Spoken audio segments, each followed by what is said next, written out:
So far in this cycle, the money was made in Solana-based meme coins. 1,000%. The money was made in Solana-based meme coins, and last cycle, the money was really, it was like Ethereum-based stuff, right? It was Ethereum-based NFTs and stuff. And Solana-based NFTs, all that, hadn't really got a chance to take off. So it was all pretty much, you were Solana focused early on in the cycle. This is like late summer, maybe October, September range. You're saying, hey, I'm pretty much, I'm looking at Solana. I think Solana's going to lead it. This cycle, Solana's going to run it. And you built a nice, balanced, solid portfolio early on, which was doing very well. He was just scaling consistently. You were seeing multiple X's there. And what I like is at one point you kind of shifted your mindset a little bit. You still had your portfolio growing, almost like the safe one growing, but you knew you could get a quick multiplier. I mean, you were deep on Twitter, deep on Telegram, WhatsApp, Discord, everything. You were deep in the space. You knew the creators, the project owners. You knew the drops. You were there for the pre-sales, there for the airdrops, and there for literally everything. And you were able to see insane gains that someone would have to stick their in a 401k. It would take thousands of years ultimately for those gains to happen. So, Crypto Cruise, we're happy to have you here. We're happy to hear how you did it from the absolute top. Hit us with everything. So maybe next cycle we can position ourselves for greatness, whether it's the airdrops, the pre-sales. I want the intricates. I want the nuances. And I want to hear how you navigated the complexities of the meme world community to ultimately find the gold, find the runners early on, and to ride them up to where you did. Yeah, absolutely. I mean, I remember that, not too long ago, I feel like, obviously we were in the bear market. So things were kind of depressing, no one's really talking about crypto. But as things started to kind of pick up, it was pretty clear to see that, like you said, last cycle Ethereum had a lot of the attention on it. That's where like we got, SHIB and like all these other massive meme coins that seemingly came out of nowhere at the end of the last bull run. And then, like you said, just getting on Twitter, seeing how Solana, the community behind it, was interacting on there, how active they are. I mean, they're literally just on there every single day. And so there's endless content, and it's all surrounding one coin right now, which is, Solana. ETH is still doing well just because they have Base and, Coinbase is backing them. So I'm not saying that they're irrelevant, but they're still kind of new with the whole Base situation. It's not really taken off quite yet. It's still in its infancy, whereas now I feel like Solana is kind of like in its teenage years or entering that. So it's really exciting. And, I just remember especially, I'm sure you remember, Book of Meme was like one of the biggest, That's where winners. Yeah, no, that's where it all started. I had like a couple thousand that I turned to like 15, and it was, night and day. One day I woke up, I was up, 9-10 grand, after throwing like 2 down, and that was insane. And what I like about that moment, I got jammed up with everything else going on in life. And, I wasn't as deep in the space. I should have seen the Book of Meme opera, how we played that and done what you did. You took how we played that and you were like, okay, this money, these games that we just had were insane. And there's going to be more of these. And all those projects started launching one after another, day after another. The one where everything's burnt on the pre-sale, Splunk, whatever these things are called, slurs. Yeah, yeah, that was crazy. But that's when you started. That boom was really where you started. Yeah, More so than anything. I mean, boom. Like, just seeing how things had kind of evolved, right? Because that was like kind of the pinnacle of that whole little pre-sale meta. I mean, you don't really see that happening anymore. If you notice, all these meme coins like did that for a little bit of time, and then now, especially on Solana, things have kind of transferred over to Puff.fun, which is a really awesome website, and they're kind of doing it that way now instead of doing these pre-sales because so many people were scamming. I mean, the amount of scammers, you know how it is. When crypto starts booming again, the scammers come out of the woodwork. They steal a lot of money from people. I lost like just a couple Solana to one scammer in particular, but no, it's part of the game. It happens. The Wild West. The Wild West. No police that's ever going to help you really get that money back. You have to be really careful out here. You can't really you have to be careful with your sizing, especially. You don't want to go too big and like try to hit a home run. It's way better to just take like little at bats, and then if you hit 100x on a small initial sizing, I mean, that's better than risking more money and losing it all. Whereas maybe you lost some money, but you can hit 100x on a small amount of money, still end up with a lot of money. You know what I'm saying? So I think, definitely Book of Meme kind of was the epitome or the peak of that whole pre-sale meta with the Solana. And then, like I said, things have kind of transitioned now. Not as many pre-sales, but we've definitely seen some big layers in this space. I think, Dog Whip Hat, probably the biggest meme on Solana by a large margin. There's $1 billion that market cap. Insane. A lot of backers for Whiffs. Made a lot of millionaires. Are you familiar? You know Ansem? No. Okay. Yeah, he's one of the bigger crypto celebrities. I don't know what else you could call him. Via Twitter? On Twitter? Yeah. Oh, yeah. Big on Twitter. He's been in the space for a long time, kind of making good calls. And, it's these people rotate in and out, obviously. We've had, like, other people like BitBoys, a lot of others. But, right now I think Ansem is kind of running the Solana game. And who knows? But, I would say everything started here with Book of Meme. And Beeble. It's been a wild journey ever since, definitely. Beeble, too, right? Well, Beeple was, he's an OG artist. And I just feel like that whole beginning of this run, I was using him kind of for alpha to verify, like, okay, if he's backing another artist or another project, like, it's probably legit. And his posts are going to get a lot of eyeballs on it. So it's just great marketing. So I love Beeple and his work. He still puts out art like every other day. So he's just a true artist. We got a lot of respect for him. But Solana right now is it's had a bit of a pullback. I think we hit recently we hit the 190s. So we never really got back to all time high, and we're still about $100 away from all time high. So a lot of people were calling this we're in the bull market. We're in the bull market already. I think the past couple weeks have shown that we're not, Damn.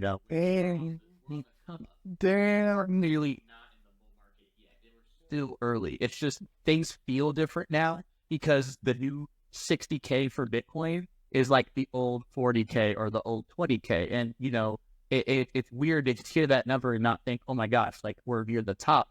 But the truth is we're not. I mean, we could easily see the halving was literally yesterday, and maybe it was 2 days ago. Either way, it was very recently. And so, that's bullish for Bitcoin, as you know, what it does to the supply. So long term, we're not in a bull run. We've been chopping sideways for like a couple weeks. Bitcoin's kind of hovering in the mid 60s right now. It'd be cool if we come back to this moment and we'll see like, okay, if Bitcoin's like over 100K. So I think that's what's going on right now. But I think there's a lot of great still for the Bitcoin ecosystem now with like runes and everything. That's brand new. And Solana and a lot of those other chains. I mean, we still don't have the Ethereum ETF yet. So who knows? Maybe that's something else we'll look back on and be like, wow, we didn't have that either. So Yeah, that's a good point though. In regards to looking at things kind of in terms of bullish, bearish, people, Bitcoin made some great moves, but yeah, a lot of people got a lot ahead of themselves. But still, in the grand scheme of things, whether it's very short term, like past couple of weeks bearish, you still have to think, hey, now the standard is like 60K as opposed to 20K Bitcoin, so that's kind of where everything's at. Even if it's macro, micro, bullish, bearish, the new standard is 60 as opposed to being 20. And what I would have liked to see more too is more strength from alts. Pretty much when Bitcoin fumbled, the market had like 5-6 days, because it all, everything comes full circle. The market was down, in 5-6 days straight, worst, you finally given up those gains all year, first Fed week of the year. And then it bleeds into Bitcoin and has lost its footing, to where it dumped from like 72 to 60, and then Solana goes from 190 to 130. Those dropped to 120. Yeah, that's Deep drop, yeah. Yeah, that's A lot of it taken out. That's insane. And you needed to see a little bit more strength there to prove that the rock is in. Yeah, I mean, we all know that pullbacks are pretty healthy, just in general. I mean, money flows in and out of crypto constantly. When it's really good, it's really good, and when it's really bad, people freak the frick out and they just give up. And it's like, you can't really have those 100x's. Like, you can't have it both ways. If you want to hit 100x in this space, you can't. But you also have to be mentally prepared to sit there and watch your conviction plays draw down 60%. And it feels terrible. You feel that like you want to puke sometimes and you can't even, you have to go touch grass, literally. Anything else other than pull it up on your phone or pull it up on your computer, because it's that crazy of a swing.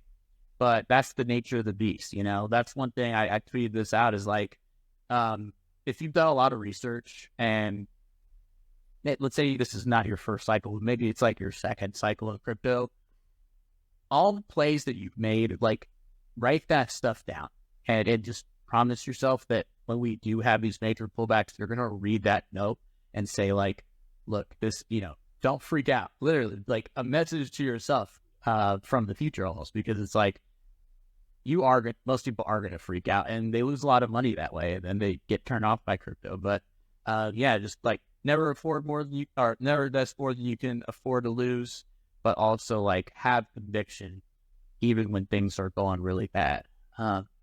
Especially, the deeper we dive in to crypto, like we were just talking about Memecoins, I would say that's like a couple layers in your crypto. If you're brand new to crypto and this is your first cycle, your only concern should be Bitcoin, in my opinion. I don't think you should really be looking at any alt. Maybe you should be looking at their charts just to study and like get familiar with some of the technology and these projects that are behind them. But realistically, your whole focus should be just Bitcoin, because that is really the bread and butter of this space. And like that alone can be tumultuous. So learn Bitcoin. If this is your first cycle, this is your second cycle, do the thing where you write down your convictions.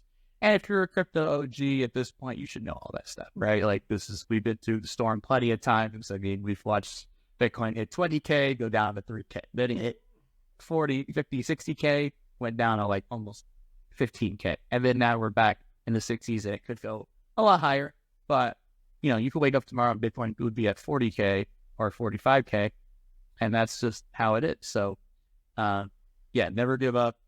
But as people can see, I got my Avalanche hoodie. Props to you. You got me this. But I'm at Payback's Bull for sure. hold some AVAX, hold Ethereum, Solana, obviously, and yeah, like what coins are you looking at nowadays? Like, what's really getting your attention? Whatever. If I'm looking at it hot, I'm in it. Like when I was a couple of weeks back, I'm in it. If I'm in it, I'm in it. Wolf, Boom, whatever. And I'm just playing them hard, dude. I'm not trying. So many times in my life, dude, the worst to just kind of you tiptoe into something and then you scatter like no real money across like 10, 15 different coins, you're never going to see any return. Okay, so I show up swinging when when it's popping off. I show up swinging and I toss it all black and I try to get a nice move off rip, and then from there I can move it back into more stable coins. I think or a solid place. I like when you're really looking at how things can run, you have a very open, a very open mindset about it. You're not rushing the process either. You always say, hey, just you take a very holistic view. You say, hey, look, I think, yes, Solana can go to X. Look what Ethereum did. What Ethereum run from last cycle? Like, how low did Ethereum get? Let's pull it up. Yeah. Yeah, that's full-blown insanity. You're talking about during the bear? Yeah. Oh, no, that was only like 2K. No, I'm saying when it went to... Well, I'll tell you this. I got it here. This is a rough estimate. Yeah. June 16th, 2022.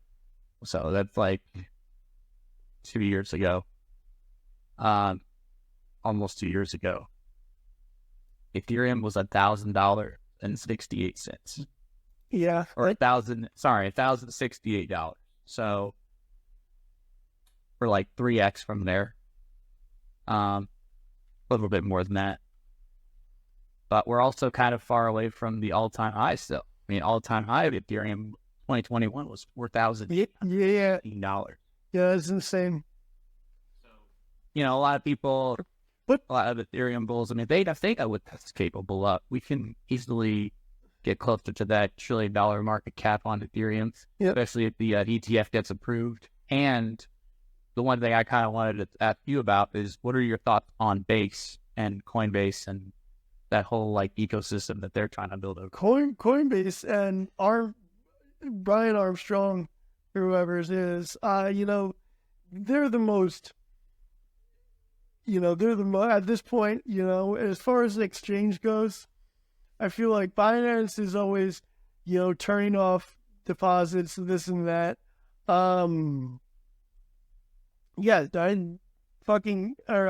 Coinbase is the only one that can really provide, I feel like, liquidity. And then it has money to back things up. They've always kind of done things the somewhat right way. They're never pulling anything in terms of like freezing deposits, freezing the way money can come in, money can come out. Coinbase is actually always rock solid. But how do you get these deep coins? Because I know when it comes down to if I'm going and I'm trying to buy some random coin, like brand new coin, I would do it on Bitmart. And you had it set up differently with your wallet. And I don't know if you were using a Phantom wallet, some other sort of wallet. But even back in the day where you had all your Solana, you understood the risk. You'd send 10 Solana to a random address, and he could send you back like 1 million slurf or what have you, or it could just kind of go. So if you could tell me more about your process with the exchanges, or your wallet strategy, kind of how you have access to these tokens, that are not on something like Coinbase or even Binance. Yeah, I mean, a lot of these meme coins are so new that they're definitely not listed on exchanges right away. So stacking them can be difficult, but at the same time, like what I've been using a lot is Photon.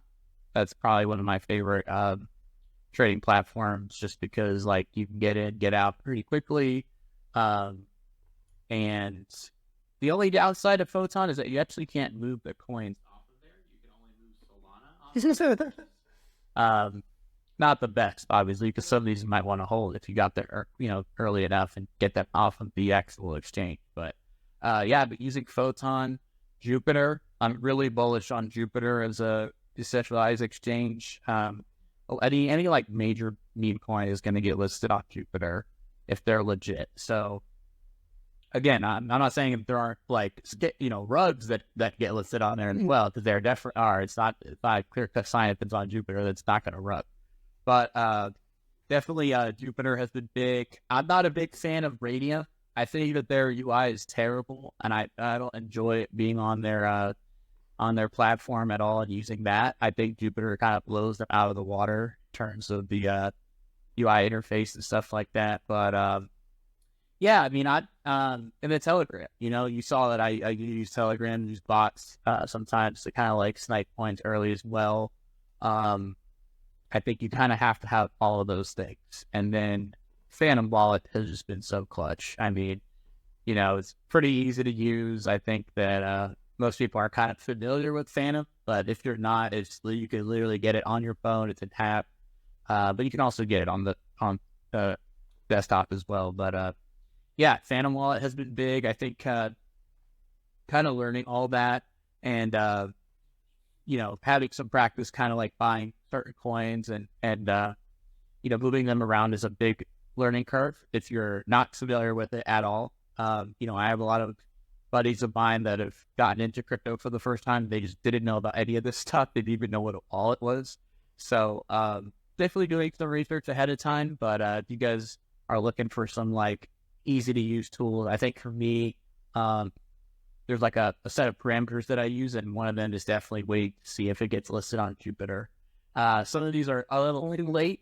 Some people would say, "Oh, well, you didn't get it early enough," but I don't really believe in that. I think that sometimes, because my story with Shark Cat, so I got in Shark Cat at 8 million as the market cap, and some people would say, "Well, oh my gosh, that was so late. Like you didn't get it earlier," but then it ran to like 300 million. So like I was early as I needed it. I didn't need it 200K market cap, 500K market cap when when I don't know what's going to happen. I saw that it had hit 8 million, that it had a community on Twitter. So those are just some of the tools that I'm using. It was on Jupiter. It had just gotten listed on Jupiter. It was a strong community on Twitter. I could house it in my Phantom wallet.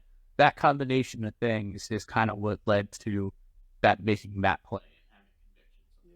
Yeah, damn. That was the major come up with Shark Cat. Yeah, absolutely. Yeah, Shark Cat was the big winner. I hit a couple others, like one with a duck called Harold. But yeah, those were like after Boom, those were the two major. No, I love your mentality, because at first, when we had talked a couple months ago, you were like, "Hey man, it's got to have a pretty big market cap for me to get into it." And then, so tell me, at what point in time there was a shift, not only in your perspective in terms of what types of coins you're comfortable holding and playing, but there was even more so outside looking in, the amount, the way in which these coins ran up in terms of their market cap was insane. Absolutely insane. A couple of days that they're hitting $1 billion. It used to take months, took those years. That was insane. When I saw that provides there's just more liquidity, volumes booming, people are interested. I'm like, this is insane. It's been 2 days and it's at $1 billion. It's worth more than, publicly traded companies that people actually trust. Like, this is insane. So, and then you realize too, a lot of people out there like Alex Becker, all those influencers, his mentality is going for just real deep alts like that to try to get the multiplier. So what led you to shift your mindset in terms of the coins you were comfortable playing with, and what range of market cap were you really targeting or not targeting? Initially, you're right. I used to just, if it wasn't, a couple billion in market cap, I wouldn't even look at it just because of the risk factor. But I think that like after coming up with the criteria of like what makes a good meme, I know that sounds ridiculous, but some of it is just intuition. Like you just have to kind of see, is it a good community? Is it kind of funny or is it cute? I've noticed a lot of like for a while there were a lot of the cute memes were doing really well, and sometimes they still do. But funny memes can work as well. It's really just about doing the groundwork and like going on Twitter, seeing what that community is like. Do they have a website?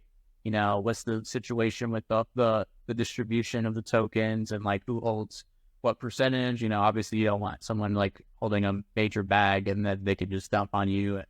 You know, we all know rug pulls exist, but like I would say that poker meme changed everything because we literally watched it go from like, you know, a couple 100 million to almost like, what did it touch? Like 1.7 billion. And you're like, 2 days. It was like one of the most insane things that I have ever witnessed. And so I think that really changed my mind. And, you know, nowadays I still like to stay in that range of it having legs.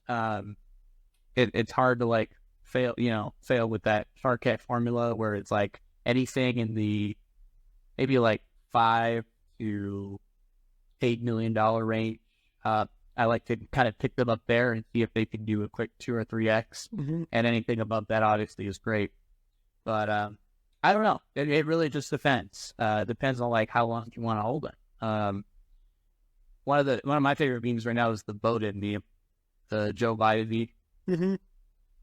That's one of my favorite ones. Did you see? Did the Bowden, the guy who owns the guy who owns Bowden, he fought BitBoy, right? Did you watch that? Oh, was it? Oh no. Yeah, I'm pretty sure the creator of Bowden or Bowden Coin, whatever, got in the ring and fought BitBoy. Probably. I think that was like one of my bigger regrets. I remember seeing Bowden at like 50K market cap, Good. and it ran to like 700 million. That one hurt. Yeah. Now, how do you get over? Because I've noticed now too, especially now that you've been pretty deep in the space, it's hard. You see stuff. You know, you sell. Eventually, you gotta sell, and sometimes it goes full blown insanity. How do you deal with that? Or what was the time that if you could have held? I remember you texting me one like, "Yo, if I would have held this, I would have been here." Could have made so much more money with our cat. You know, I kind of like pulled profits off the table along the way up. But if I would have just held my initial bag, like I could have just been, couple 100K, multiple 100K, like that. Yeah, oh yeah, close to happen. But yeah, basically, like the way to deal with that is just a mindset thing. Like sometimes you have to experience it yourself and like realize that you literally round tripped over 100 grand to just come back better and like not let it happen again. Because that's the thing is like that maybe today wasn't your day. Maybe you lost some money and you're like, oh my gosh, like I fumbled something like generational wealth and whatever. And that happens. Like in this space, it will happen. But realistically, we all know how investing works. Like it's never just one boat. There are new boats coming into the harbor every day. I mean, that's kind of what inspired my name, the Crypto Cruise, is because like I think investing, like there are so many boats that are going to lead you to financial freedom. And I'll tell you, they're coming in, they're docking every single day. You can get on the new boat constantly. So if one sailed off and you're like, dang it, that's the one where I would have made my millions, don't worry, just calm down. There's going to be another one. There always will be. Just don't lose your old bankroll. You know, first of all, like don't get rugged for like your entire net worth because then you're never going to. You're right. Man. You need powder. You need powder. You need powder. Yeah, if you do lose money and something like that happens, just accumulate more powder, be patient, and wait for that next big play. It will show up. If you're constantly involved in this space, you're going to hear something and you're going to get it early because you knew that you did it last time. And this time you're going to hold because you have conviction. You wrote down, like I told you to, you wrote down, to remind yourself to hold and these things. So it's really just about getting better, kind of refining, your process, and then just have faith, man. Have to be optimistic. This is an exciting time. Like, imagine if you were alive when the stock market had just been created. Think about that. I mean, if you had bought in early in the stock market, and how rich would you be now? I mean, obviously, you may not be alive anymore because that was like 100 years ago. But even if you held until like the 60s or 70s, you would have a lot of money. So have that long-term vision. Realize that, especially if you're like kind of a younger person, then there's plenty of time. There's always going to be new opportunities, new things that are coming out. This cycle at Solana, who knows? Maybe next cycle we finally get a, Beeps coin season on Avalanche, and that one becomes a big player. Whoa. Or maybe it'll be one coin that we didn't talk about. I want to talk about a little bit here is Ton. Oh yeah. Coin. This is not into the top 10. What? So Telegram coin? pull it up. It's number 10. It's right after Doge. Out of nowhere. Nowhere, bro. They surpassed Cardano, shit, that Avalanche. What? It's snuck in there, and I'm kind of bullish on Ton. I think the big Telegram is huge. Yeah. I think that's a big player in this is like, when I brought up the Coinbase. Dude, that's insane. That's insane. Top 10, Ton. Coinbase is obviously like a big player in America, and I'm sure like in this area of the world, but we can't forget everybody over on the other side of the planet. There's plenty of people in Asia. Dude, Ton was at $2, below like $2 in February. It was at like $2. It's insane. And there are meme coins on Ton as well. One of my favorite ones is Resistance Dog. REDO. Resistance Dog. I like a good one. Now, where can people find you on Twitter? Yeah, it's at Crypto Cruise HQ. Cool. Like all of you on Twitter. Obviously, me and Polish Fire have known each other for a while, so we're gonna have more of these in the future. Maybe you guys in the comments can come up with like certain topics you want us to cover. I'm really excited about, like I said, like about Ton, as that particular coin, everything going on with Coinbase, all of the whole base project by them. It's kind of like they're too big to fail now that they've picked off FTX and CZ is no longer with Binance. I feel like Coinbase is like kind of the proprietor of centralized exchanges. Yeah, I like that. And I'm down to talk about anything. Obviously, we talked a lot about Solana, so if it's diving more into that, it's price predictions for me for Solana by the end of this bull run is like $500 to $600. So we're still early. We're sitting here. I got it filled up. It's $148 right now. I mean, that's a 3x almost. So we're still early. We're not in the bull yet. We'll come back to this pod and see like how this video aged. Hopefully we're not in World War III like everyone's saying. We're about to be, but it's about being optimistic. I try not to let that get to me either, because we know that FUD exists. People will try to scare you out of your bag. Yeah, so no, that's just have conviction, double down let your winners run. That's another big lesson. Let your winners run, and we'll have more episodes like this coming out in the future. Yeah, absolutely. Now, when just like you gotta let your runners run, you gotta cut off. If you see you played some bad projects, you can tell when like nothing's transpiring, right? Are there any sort of hints?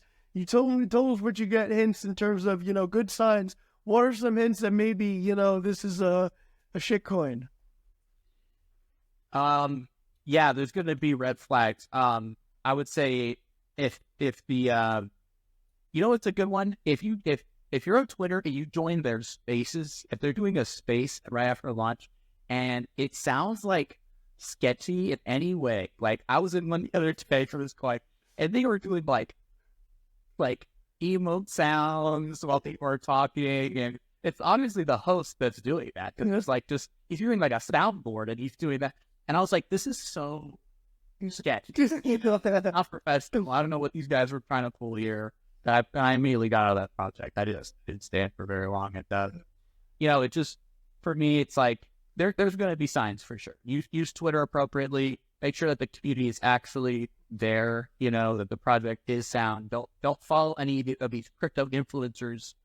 Don't let them just like persuade you into getting into a project. Do your own research, please. Don't ape just off them. I know a lot of people were just like aping into whatever Anson would say, and like it's just so risky. Like that's not how you make money long term. So yeah, just be careful. Hell yeah. Hey, appreciate that more than you'll ever know. We love how you're full-blown bullish on crypto. You're deep in the space. You have had multiple cycles now. Just today you were playing stuff. Just this weekend you were playing stuff. I'm always interested. I'm always bullish. We'll get more of these going. We'll get Twitter spaces going.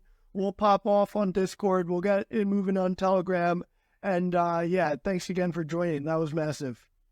Yeah, thank you. Before we go, I just wanted to tell everybody and leave with a positive message here, because I know how scary things times feel, like I said, with the World War III, and like, sometimes you sell too early and think life is could be unsure. But just want to share a quick line of some poetry, and let you know that, we had it all to lose. We had it all to gain. I know it hurts when you hear my name. There's no sun without rain, no joy without pain. Whoever makes souls made ours the same.